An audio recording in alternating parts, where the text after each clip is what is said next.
ప్రభుత్వ పిలుపు గౌరవనీయులు సహోదరులు అన్న లక్షణ గారు, అదే కార్యక్రమానికి అన్న పెద్దన మాజీ శాసనసభ్యులు సత్యనారాయణ గౌడ్ గారు చాలా రోజుల తర్వాత ఈ మండలానికి రాగానే సాధారణంగా ఆహ్వానించి ఈ కార్యక్రమానికి హాజరైన వారికి ప్రత్యేకంగా ధన్యవాదాలు తెలియజేస్తూ ఉన్నాము.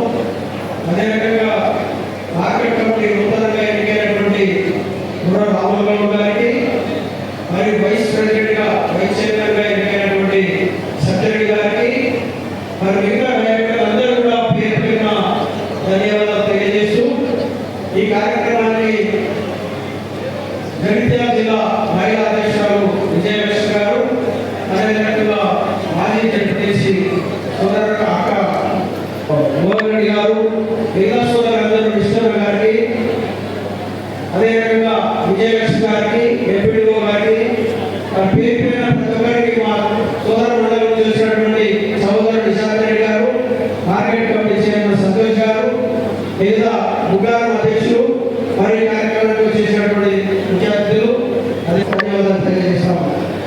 ఈరోజు మనము ఈ కార్యక్రమం రైతులకు సంబంధించినటువంటి కార్యక్రమం ప్రధాన విషయం.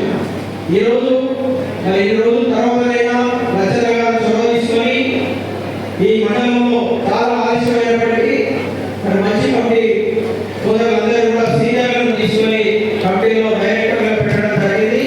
చిన్న చిన్న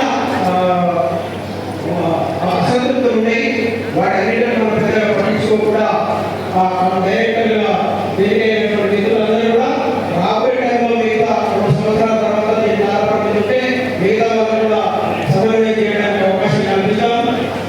కాబట్టి కమిటీ ఏదైతే ఎన్నికైందో రైతుల పక్షాన నిరంతరం పనిచేయాల్సినటువంటి బాధ్యత ఉంది. మరి ఇప్పుడు వచ్చినటువంటి కమిటీ దాదాపుగా ముఖ్యంగా చాలా మంది దాంట్లో రైతు సాధక బాధలు చేసినటువంటి వాళ్ళే ఉన్నారు. రాములు గారు కూడా పనిచేసిన మనస్తత్వము, అలాంటి వ్యక్తి ఈరోజు రావడం కూడా మండలం చాలా మంచిదనేటువంటి అభిప్రాయం కలుగుతూ ఉంది. మిత్రులారా, మనందరం ఇప్పుడు చూస్తా ఉన్నాం, బీఆర్ఎస్ ప్రభుత్వము నిరంతరం కాంగ్రెస్ పార్టీ మీద దాడి చేస్తూ ఉన్నది. పట్టుమని 15 నెలలు కాలేదు, 15 నెలలు కాకముందే మరి బీఆర్ఎస్ పార్టీ ప్రతి విషయంలో దాడి చేస్తూ ఉంది. మరి 10 సంవత్సరాల కాలంలో చేయలేనటువంటి పనులన్నింటినీ కూడా పక్కకు పెట్టుకొని మీరేం చేస్తున్నారని అడుగుతున్నారు.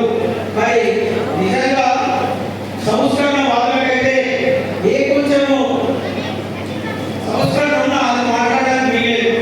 రాజకీయమే పక్షంగా పెట్టుకొని రాజకీయాన్ని ప్రధానాంశంగా తీసుకొని మరి వెంబడి దాన్ని కాపాడు చేసి మేము ప్రయత్నం చేస్తున్నాం. ప్రజలందరికీ కాంగ్రెస్ పార్టీ నాయకులు ఒకగా చేసినటువంటి కార్యక్రమాలను ప్రజల దగ్గరికి చేర్చలేకపోయినా ప్రజలకు అద్వైతం కాదు, ప్రజలు గమనిస్తూ ఉన్నారు. మీరేం చేసారు, కాంగ్రెస్ పార్టీ చేసినట్టు. కాంగ్రెస్ పార్టీ ప్రధానంగా మీరు రుణమాఫీ చేసిన అధికారంలోకి వచ్చి అలాంటి ఎన్నో మీరు ప్రగల్భాలు పలికినప్పటికీ మరొక పెద్ద కార్యక్రమం తీసుకొని రుణమాఫీ చేయడం అనేటువంటి కార్యక్రమం తీసుకోవడం జరిగింది. ఆర్థిక పరిస్థితులు అసలు నీళ్లు లేకుండా పదన ఎంతవరకు అయితే భూమిలో ఉన్నదో అంతవరకు పదన లేకుండా చేసి మీరు ఈరోజు ఈ ప్రభుత్వానికి అప్పచెప్పడం జరిగింది. వాటి నీళ్ళ కోసం ఈరోజు మరి పెద్దలు ముఖ్యమంత్రి మరియు రేవంత్ రెడ్డి గారు వాటికి ఎంత ప్రయత్నం చేయాలో అంత ప్రయత్నం చేస్తూ ఉన్నారు. ఎలాంటి అనుభవం లేకపోయినా మంచి సుశిక్షితమైనటువంటి అనుభవం అనుభవం ఏ విధంగా అయితే చేస్తున్నారో ఆ విధంగా ఈరోజు కార్యక్రమాలు రూపొందించడం జరిగింది. పేద ప్రజల పక్షాన అనేక భావజాలాలు కలిగినట్టు జనతా పార్టీ కూడా దానికి సహాయం చేయలేకపోయింది. ఇప్పటివరకు ఇప్పుడు చేస్తున్న లేదో దాని ముందు మరి ఫైల్ ఉంది. బీసీ లెక్కలు చేసి ప్రభుత్వానికి పంపడం జరిగింది. ఇది మామూలు